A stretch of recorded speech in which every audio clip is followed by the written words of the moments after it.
Bisa, cuman saya merasa nggak nyaman gitu loh. Saya merasa nyaman dengan settingan misalnya dengan dokumentasi 5 atau misalnya 5,5. Oh ya udah gitu.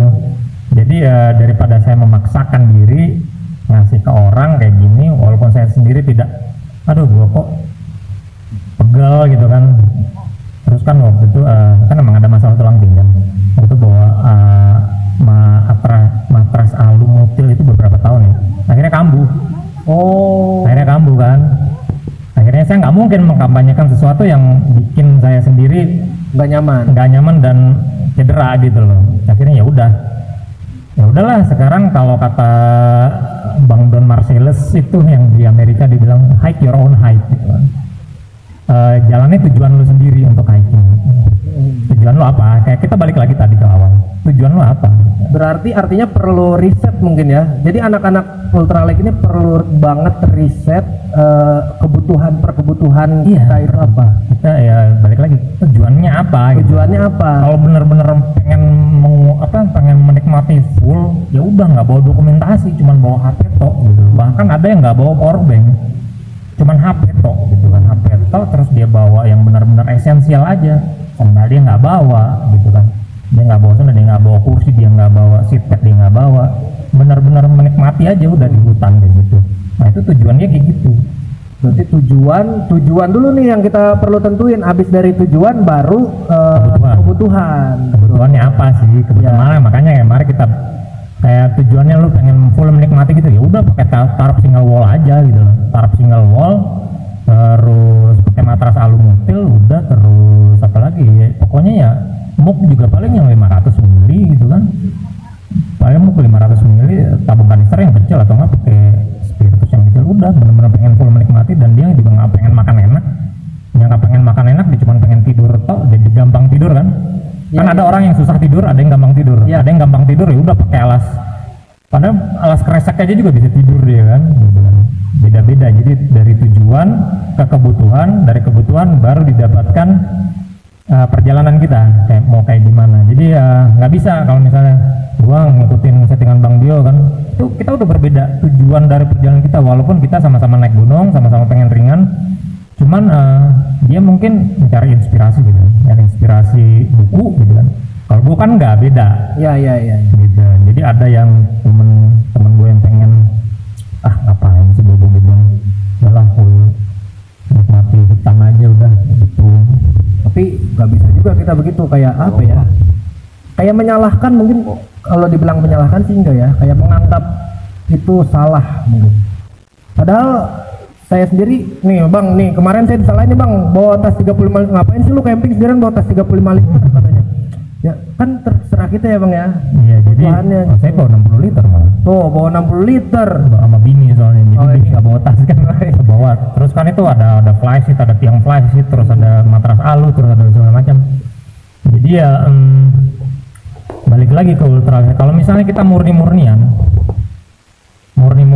kita mau mengikuti ultralight hiking, ibaratnya ada yang kita pengen murni banget nih, pengen apa, jalan jauh, bener, jalan 10 hari, 20 hari, sebulan, 3 bulan gitu loh. Gitu, itu kalau misalnya kita pengen ngikut murni dari luar gitu, kita pengen strict ngikutin luar, mereka tuh ultralight hiking ada karena mereka jalannya jauh berbulan-bulan. Jadi kan misalnya kalau nggak pakai well, dia misalnya jalannya 6 bulan misalnya ya. Kalau misalnya dia pakai well, dia jalannya itu 3 bulan setengahnya, dan itu kan setengah jarak, jadi dia jaraknya lebih jauh. Jadi kan kalau misalnya dia pakai tas gede, dia bisa mungkin 42 kilo per hari. Oh iya. Kalau misalnya dia pakai well, dia bisa 80, bisa 60, atau bahkan orang yang dulu yang traditional backpacking istilahnya, itu paling sehari dia cuma bisa 10 atau 15 kilo, sedangkan yang well dia bisa 40. Jadi sama kalau kita ngebut di jalan tol Trans Jawa, misalnya ada kalau cuman ke Bogor, dari Jakarta ke Bogor itu selisih waktunya nggak terlalu jauh. Iya. Kalau misalnya yang satu jalan di 100 km per jam, yang satu 140 km per jam. Jakarta Bogor kan nggak nyampe 100 kilo kan, paling cuma 40. Itu yang jalan di 100 km sama 140 kilo itu nyampainya paling cuma bukan selisih tipis ya, paling setengah segala macam. Nggak tahu, gue nggak bisa matematika, cuman nggak terlalu signifikan gitu loh. Cuman kalau misalnya kita dari Jakarta ke Surabaya, selisih speednya tuh udah 20 km per jam aja. 20 km per jam kali 700 berapa? 20 km 120 ya? Misalnya kan ada yang lari di 100 km per jam, ada yang 120. Ya, itu kan ya. selisihnya 20 km per jam. Ya, ya. Jarak Jakarta ke Surabaya 700. Ya, berarti beda 140 lah. 1400, sorry. Jadi kita Bang, saya sekolah SD doang, Bang. Kalau lagi gini ngerti aja dah. jadi gini, yang gampangnya ya mungkin selisihnya sekitar ya pokoknya ya signifikan banget. Jadi Iya, ya lumayan jauh lah ya. karena jaraknya Bedanya. jauh. Kalau jaraknya dekat itu nggak terlalu signifikan. Maksudnya lu nyampenya hari itu juga gitu loh. Kalau yang sering ke Trans Jawa mungkin kalau misalnya ngebut misalnya cuma 80 km per jam, wah itu nyampenya kapan gitu kan. Gua aja yang 120 kilo yang nembak 120 itu 10 jam. Mana tuh? Jakarta Surabaya. Surabaya. 120 itu berapa kali berhenti gitu loh. Apa kalau misalnya dia cuma jalan 80 km per jam doang, ya yang selisihnya jauh banget gitu loh. Ya, ya, ya. Gitu. Jadi ya analoginya begitu. Kalau secara ultralight hiking kita ngelihat dari murninya. Jadi mereka itu jalannya jauh banget. Jadi kalau misalnya sehari mereka bisa jalan jarak tempuhnya jauh, keseluruhan waktu durasi perjalanan itu sangat signifikan berkurangnya. Dia bisa hemat waktu, hemat tenaga, hemat biaya. Nah, jadi kalau di luar itu kan ultralight jalan jauh. Ya, misalkan 3 atau 6 bulan. Itu di hutan apa di mana? Di hutan dulu. Di hutan, 6 bulan di hutan. 6 bulan, tapi kan dia nggak 6 bulan nggak ketemu peradaban, nggak. Jadi 10 hari dari supply terus ke kota, jalan lagi seminggu gitu. Oh, iya, Tapi iya. durasi perjalanan disampaikan dari titik A ke titik B itu bisa berbulan-bulan. Karena di sana kan di Amerika kan namanya negara benua, jadi jauh banget jaraknya. Jadi itu semua kan darat, nggak ada laut Iya, dia. iya. Kalau kita kan kepulauan beda. Kalau kita memang agak susah untuk menerapkan kayak gitu. Makanya ultralight hiking di Indonesia itu menyesuaikan sama kondisi geografis dan kondisi di sini. Jadi kita emang nggak bisa terlalu murni kayak mereka gitu loh. Agak susah juga ngikutinnya. Buat ultralight Indonesia ini yang udah ada di Indonesia ini lebih ke kayak gimana? Kalau saya lihat sih kita itu lebih kepada lebih kepada apa ya, untuk kendaraan umum itu lebih gampang.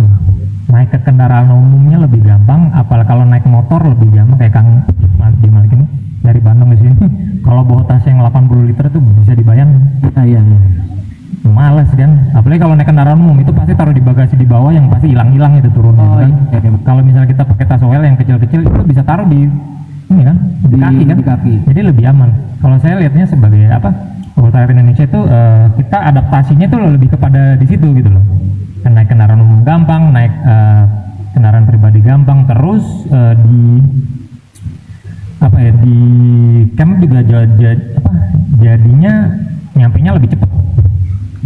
Walaupun durasi misalnya kita kayak gede 2 hari 1 malam, kita mungkin nyampe campnya mungkin lebih cepat gitu daripada orang lain. Bisa mungkin selisih 1,5 2 jam, ada yang selisih 3 4 jam. Normalnya 6 sampai 7 lah ya gede. Iya, tapi ya itu makanya, tapi durasi perjalanannya sama, 2 hari 1 malam. Gitu. Durasi perjalanan sama, tapi lebih banyak menikmati waktunya ya anak-anak yang kena UL gitu loh. Tapi kalau misalnya dia udah UL tapi masih tetap lambat juga ya itu di luar kemampuan lagi lah. Ya, tapi kan ya kadang ada juga yang emang nyantai gitu kan. Ada yang emang nyebat gitu. Ada teman saya yang nyebat tiap 10 menit nyebat, tiap 10 menit nyebat, tiap 10 menit nyebat. Oh, gitu. berarti balik lagi ke tujuan. Tujuannya nikmat kan, jadi balik lagi ke tujuan. Nggak ada yang salah sebenarnya. Kalau di luar kan begitu, dari emang penemunya itu ya. Iya. Tapi tetap di Indonesia ini udah bisa dibilang UL dong. Ya Meskipun nggak Bisa. murni UL gitu. bisa. Orang dia nggak mematenkan kok dia. Nggak, oh iya. Orang ibaratnya sebenarnya kalau menurut saya lu mau nyebut diri lu UL juga nggak masalah, nggak ada standarisasi resmi badan resmi gitu.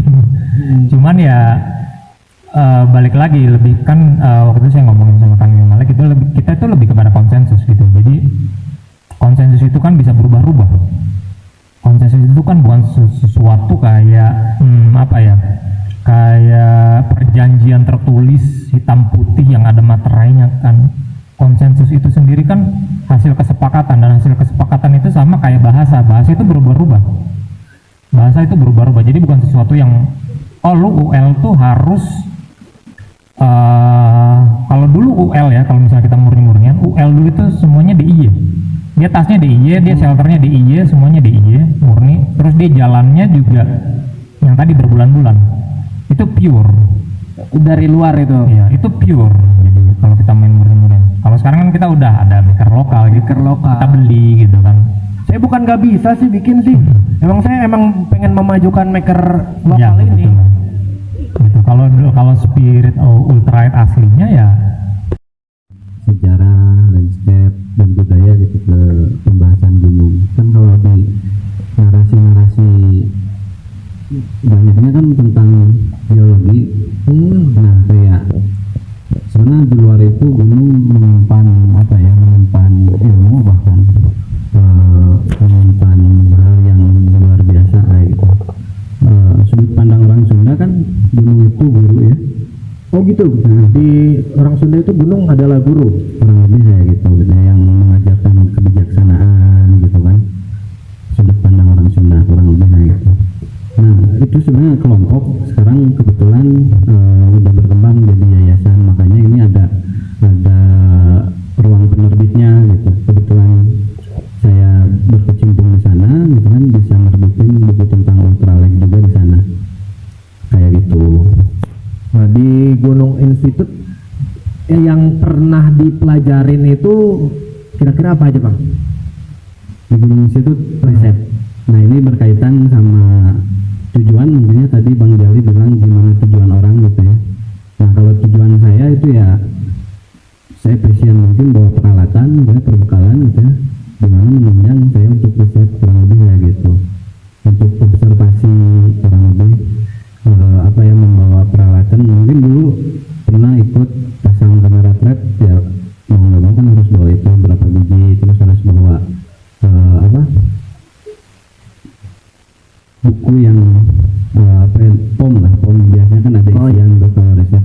Tapi di luar itu justru karena karena kebutuhan itu saya nulis buku ini gitu kan, nemuin tuh riset kok menarik gitu ya konsep ini gitu. Mungkin yang menarik perjalanan saya nulis mungkin ya. Perjalanannya, ini ada perjalanannya berarti. Perjalanan nulis maksudnya dari proses.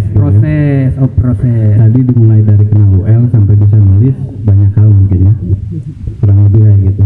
Nah, ini tadi saya mengamini mungkin apa yang diutarakan sama Mas Jali gitu ya. Kemarin pernah ngobrol tahun lalu ya Mas ya, di Bandung, apa 2 tahun lalu itu?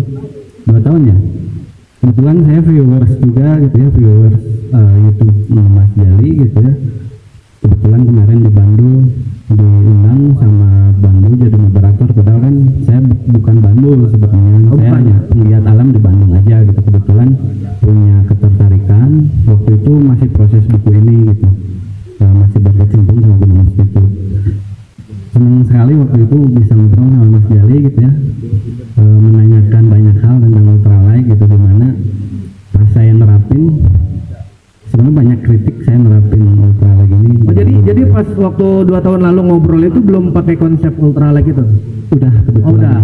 Saya gabung IUB kapan ya, 2016 kayaknya, bisa dilihat. Nah kebetulan tahu ultralight itu 2015 dari siapa ya, orang Oance kalau salah, Reja Pustrop.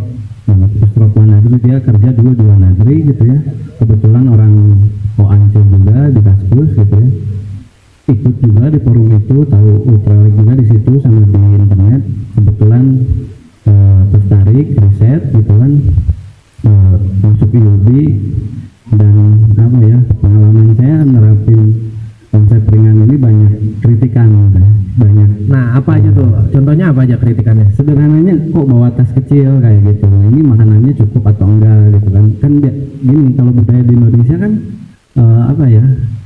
naik babarna barengan kurang lebih kayak gitu. Nah satu waktu di mana saya naik ke Sindoro gitu ya, orang lain tasnya 60 liter, saya 35-40an lah. Padahal waktu itu sharing beban gitu kan, kok yang lain gede, yang saya kok kecil sih dulu gitu kan saya dipanggil Abdul ya, analitik gitunya, kata mau naon gitu, kopi mau deh gitu kan. Ya kurang lebih dalam proses itu saya banyak dikritik sama teman-teman, itu kritik kritik semacam nasihat juga gitu kan, langsung ke saya, kritik membangun. Ini serius nggak naik gunung kok bawa tas kecil gitu kan kita mau ini kan mau ke gunung yang di atas 2000-an DPL kurang lebih kayak gitu. Nah ini yang jadi titik saya gitu ya, ternyata dari konvensional saya rasa belum banyak mengenal UL gitu kan. Nah begitupun sebaliknya gitu, dari UL ada kesenjangan sosial mungkin ya saya sebutnya, yang UL kritik konvensional mungkin atau istilahnya nyindir gitu ya. Saya kayak kok ini jadi kayak gini gitu kan atmosfernya, padahal kalau saya lihat gitu ya konsep ringan ini, konsep ultralight ini begitu luar biasa gitu kan. Kebetulan kan riset dulu tuh sampai di mana filosofinya gitu, metodenya bisa bawa tas yang jadi kecil gitu, kurang lebih kayak gitu. Nah jadi banyak kritik dari orang-orang gitu ya. Tapi emang saya juga nggak habis pikir sih bang, orang-orang yang pendaki konvensional, yang nggak habis pikir tuh orang-orang pendaki konvensional udah tahu ultralight tapi nggak mau pindah gitu. Nah ini Bener nggak sih? Itu apa emang ada tujuan lainnya, balik lagi ke tujuan gitu kan? Apa emang dia senang bawa beban berat? Apa kenapa gitu? Nah ini sih salah satu keresahan pribadi gitu ya, makanya kenapa nulis buku gitu ya tentang mendaki ringan. Pertama itu buat pengenalan itu sendiri gitu kan, buat teman-teman yang lain mungkin yang belum tahu oh ini konsep ringan atau mendaki ringan ultralight bikepacking itu gitu kan. Ya tadi benar kata Mas Jali, gimana tujuannya masing-masing orang untuk ultralight. Nah kalau saya justru tujuan mendaki itu buat apa gitu kan. Nah saya dalam buku ditulis dibagi dua gitu. Pertama ada orang yang pengen berjalan gitu ya, menikmati berjalannya itu sendiri. Ada yang orang pengen menikmati aktivitas perkemahan, kurang lebih kayak gitu. Ada yang pengen dua-duanya bahkan gitu ya, berarti 3. Nah saya petain di buku gitu ya, oh jika tujuannya berbeda-beda tetap konsep ini bisa dipakai. Kayak tadi kalau berjalan ya bakal lebih ringan kayak gitu. Terus kalau misalkan pengen aktivitas kemahnya luar biasa kayak glamping gitu ya, menerapkan konsep UL ya tadi kayak Mas Jali benar, kayak meringkas yang lain terus bisa bawa yang lain. Nah kalau saya Mas Jali ya, saya biasa bawa alat kesenian kopi gitu. Biasanya Kesenian kopi kayak bawa drip. Nah iya benar kayak Ini langsung di Sumbulangit itu bang. Ada Ada. Masih bisa beli di Sumbulangit sekarang juga, dia bawa barangnya, bawa ya bang ya, bawa kan, ada tuh drippernya.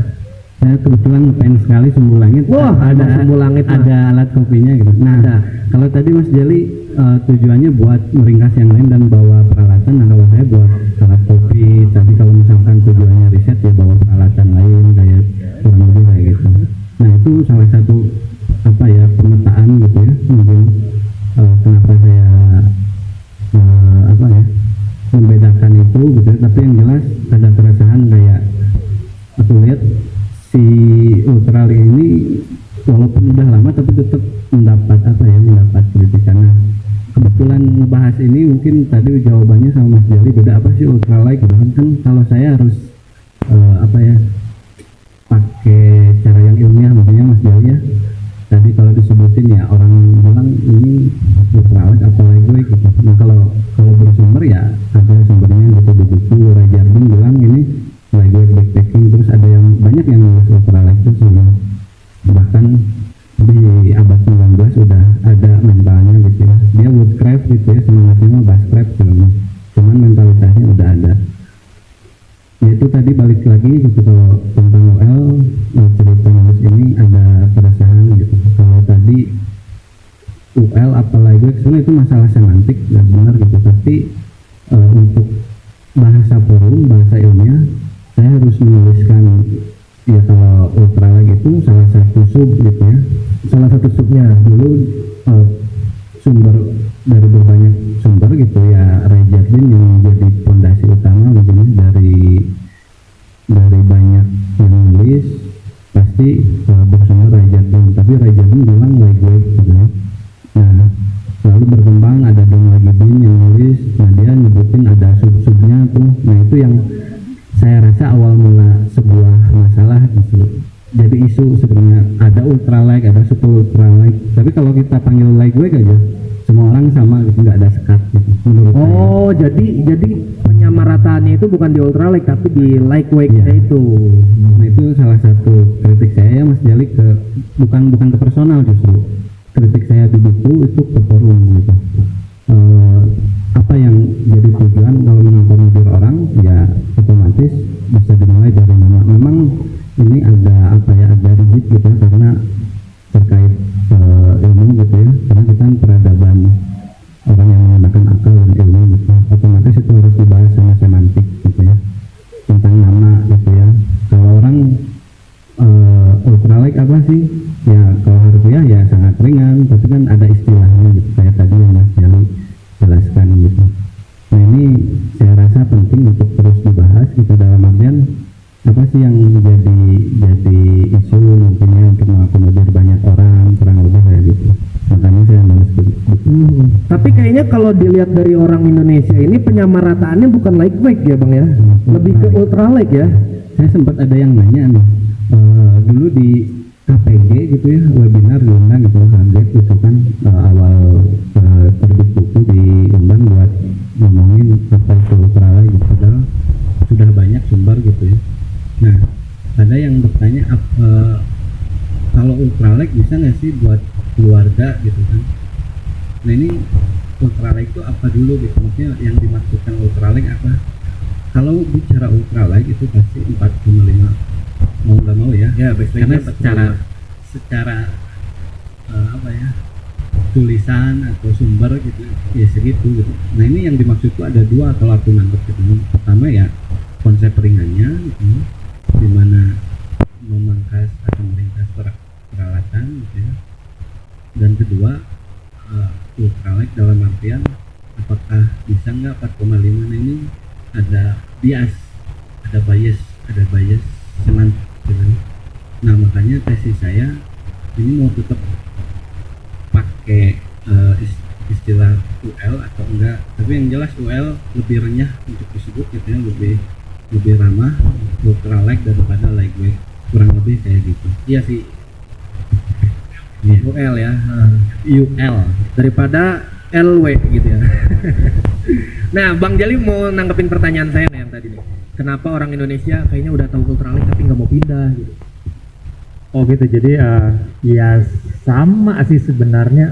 Ada kalau misalnya kita orang itu kan beda-beda, jadi kalau saya pribadi ya pernah sempet di kenapa sih nggak mau pindah, enggak anak gue songong-songong dan gitu. Bener kan? Ya karena dulu awal-awal itu juga saya tadi yang cerita, lu ngapain sih pakai lu ngapain sih lu, gue lebih kecil ya gitu loh. Jadi alasan mereka ternyata emang bukan benefitnya, enggak. Kenapa anak UL itu stigmanya itu songong-songong gitu. Stigma dari awalnya ya. Kang Dul juga bilang gitu kan, stigmanya gitu. Jadi orang kan nggak mau gitu loh disamakan sama orang yang dia nggak suka gitu kan. Ngapain lu dong, nggak apa-apa, gue bawa berat, gue lebih kuat dari lu kayak gitu. Jadi makanya pendekatan saya sekarang di channel itu beda sekarang. Jadi lebih kepada persuasif. Jadi ditunjukkan benefitnya udah. Jadi gue nggak nunjukin gue bawa kecil nih. Iya benar. Gue posting kan, gue bawa kecil nih, gue ini enggak sekarang kayak gitu. Jadi gue cuman bikin video perjalanan. Udah misalnya sama istri gitu, udah bawa gitu.